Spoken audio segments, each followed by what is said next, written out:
Hey, c'est Logan et je te propose un petit récap de ce qui s'est passé cette semaine dans la pop culture. Bienvenue dans Pop Actu.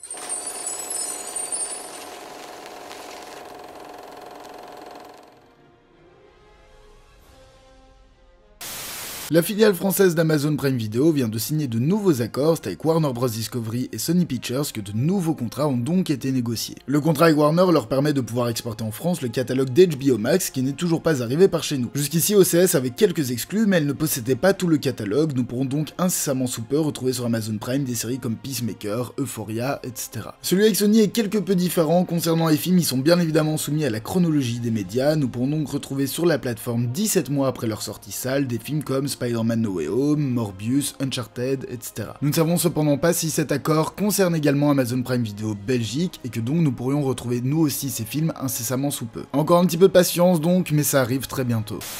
Le grand acteur américain Bill Murray est actuellement au cœur d'énormes polémiques. Alors qu'il était en tournage du premier film d'Aziz Ansari, Being Mortal, en mai dernier, la production a dû s'arrêter. En effet, l'acteur était apparemment désagréable, vulgaire et violent, le pire a été qu'un jour, un lit était présent sur le plateau et Murray a attrapé une jeune femme de la production. Il l'aurait plaqué sur le lit avant d'embrasser son corps, de mimer des positions sexuelles et finalement de l'embrasser de force entre guillemets, car les deux portaient des masques suite au protocole Covid. Murray s'est défendu en disant que pour lui, ce n'était que de l'humour et de la comédie physique, la production, elle, a choisi de mettre fin à sa collaboration avec l'acteur et de déposer plainte à son égard. Suite à cette plainte, de nombreux témoignages ont donc été faits et rapportés, et en bref, nous avons donc Rob Schneider qui a expliqué qu'il aurait été désagréable avec toute l'équipe de Lost in Translation, Seth Green qui a expliqué que lors d'un de ses passages sur l'émission Saturday Night Live qu'il a animé, le comédien a pris Green, à ce moment-là enfant, avant de le jeter dans une poubelle en disant « les ordures à la poubelle ». Gina Davis raconte que sur le plateau de Quick Change, l'acteur aurait longuement insisté à plusieurs reprises pour lui masser le dos, obligeant l'actrice à devoir exprimer plusieurs fois son refus. Et lors d'un autre jour de tournage, alors qu'il jugeait qu'elle avait pris trop de temps à se préparer, il lui aurait hurlé dessus à plein poumon devant une équipe technique de 300 personnes. Il n'aura jamais lâché la comédienne, essayant plus tard, lors d'une interview, de baisser la bretelle de sa robe tandis qu'elle parlait. Et Lucy Liu a expliqué que sur le tournage de Charlie's Angels, le comédien aurait souvent tenu des propos plus que déplacés et insultants,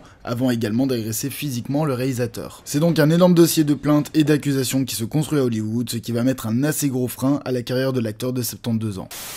C'est maintenant officialisé, Henry Cavill va renfiler le costume de Superman pour le DCEU. Cette décision viendrait de Dwayne Johnson qui a longtemps dit écouter les fans et qui a donc fait pression au sein de la Warner pour faire revenir l'acteur. Il aurait d'abord exprimé sa demande à Walter Hamada, directeur de DC Films, qui aurait refusé. The Rock a donc été voir les responsables de Warner Bros Pictures, Michael DeLuca et Pam Abdi, qui ont eux accepté. C'est donc maintenant un nouveau film Superman qui serait en préparation, apparemment Man of Steel 2. Suite à cette annonce, Walter Hamada a tout simplement souffert de ce qu'on appelle un énorme seum et a donc démissionné. Le DCEU renaît de ses cendres avec le retour d'Henry Cavill et Ben Affleck, on y est presque, il ne manque plus que le retour de Zack Snyder et tout sera parfait. Ce n'est pas une nouveauté, TikTok est une application majoritairement utilisée par des personnes plus jeunes. Pour amener plus de personnes adultes et pour une meilleure protection des mineurs sur leur plateforme, l'entreprise chinoise a donc décidé de deux changements majeurs. Premièrement, vous ne pourrez plus envoyer ni recevoir de messages privés si vous avez moins de 16 ans. Et secondement, la plateforme laissera le choix aux utilisateurs de privatiser certaines de leurs vidéos aux plus de 18 ans. La crainte qui est arrivée est donc que le réseau social ne se transforme en une application érotique comme OnlyFans l'est devenu, mentir sur son âge n'étant pas compliqué sur internet. Je ne vous apprends rien. Ils ont donc tenu à préciser que la nudité reste interdite sur leur réseau social, de nombreux arrivent déjà à contourner cela, nous verrons donc bien si ça ne pose pas plus de problèmes que cela n'en résout. La mise à jour sera disponible dès le 23 novembre. Comme dit plus tôt, toutes les directions artistiques au sein de la Warner changent, c'est maintenant au tour de Matt Reeves de créer son réel univers Batman externe au DCEU. Le réalisateur dit avoir des idées plein la tête, il dirigera donc maintenant des équipes de scénaristes et réalisateurs pour de nombreux projets. Nous pouvons donc compter pour le moment de Batman 2, une série sur l'asile d'Arkham, une série sur le personnage du pingouin avec Colin Farrell juste après de Batman, et des projets sur l'épouvantail, Gueule d'Argile, le professeur Pig, etc. A noter également que James Gunn reviendra lui aussi après The Suicide Squad et Peacemaker pour deux nouveaux projets, mais nous ne savons pas encore lesquels, ni sur quoi ils se porteront. Ayant déjà pas mal fait son chemin outre-Atlantique, Paramount Plus débarque enfin par chez nous. Sur la plateforme sera donc disponible bien évidemment toutes les émissions des chaînes du groupe Paramount et films leur appartenant. Parmi celles-ci, les émissions de MTV, Comedy Central, Nickelodeon, etc. ainsi que les films Mission Impossible, Top Gun, Transformers et bien d'autres. L'offre arrivera donc dès le 1er décembre au prix de 7,99 €. Après le succès de la nouvelle trilogie Halloween, il est logique que la société de production Blumhouse continue sur leur lancée. C'est donc maintenant une nouvelle trilogie de films sur l'Exorciste qui entre en production. Nous aurons donc au casting Ellen Burstyn qui reprend son rôle du premier film, accompagnée de Leslie Odom Jr. et Anne Dowd. Elle sera réalisée par David Gordon Green, à qui nous devons le dernier Halloween, sorti du premier film de cette nouvelle trilogie, le 11 octobre 2023.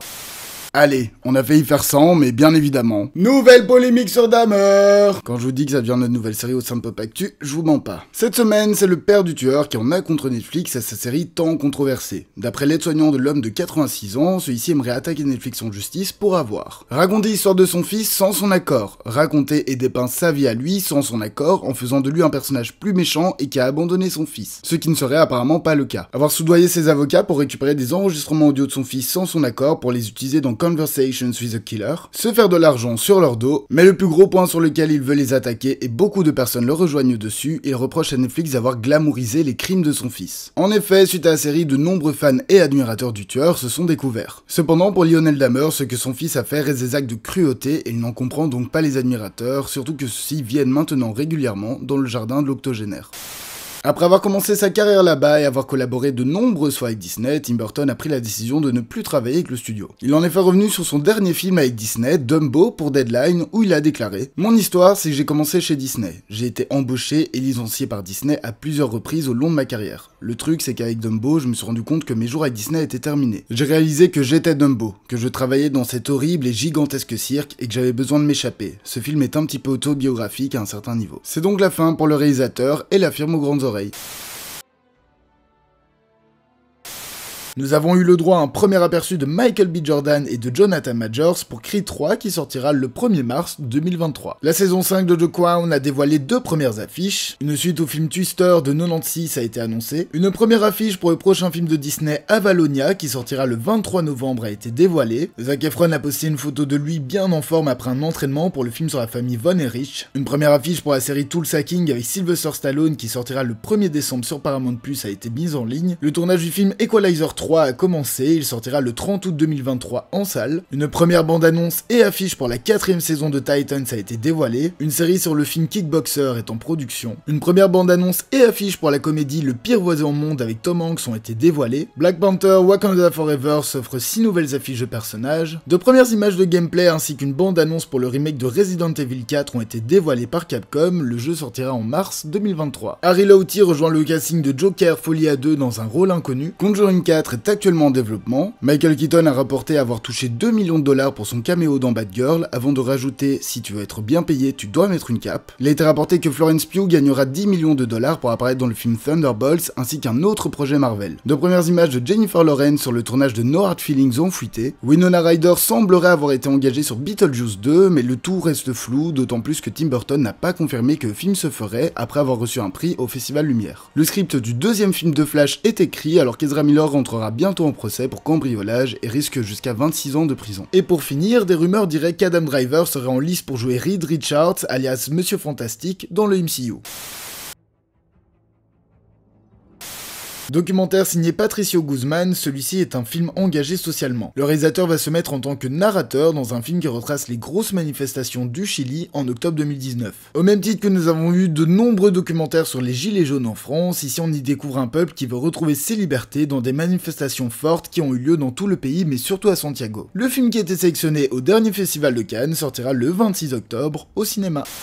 Un film d'horreur sur des exorcismes chez des nonnes, un schéma qu'on connaît mais qui fonctionne toujours. La Proie du Diable nous raconte l'histoire d'Anne, une jeune nonne qui semble avoir un don pour combattre les démons. Mais son don fait d'elle la proie de prédilection du diable. Le film réalisé par Daniel Stamm sortira aussi le 26 octobre en salle.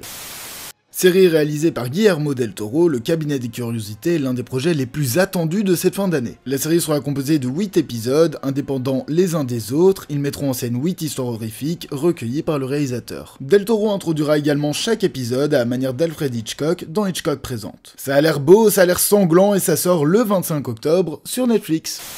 Et voilà, ce 12e épisode de Pop Actu est terminé, merci de l'avoir suivi jusqu'au bout. N'oubliez pas de liker, de vous abonner et de partager, ce sont les 3 meilleurs soutiens que vous pouvez apporter à la chaîne. Moi je vous dis à la semaine prochaine, portez-vous bien et passez une bonne soirée.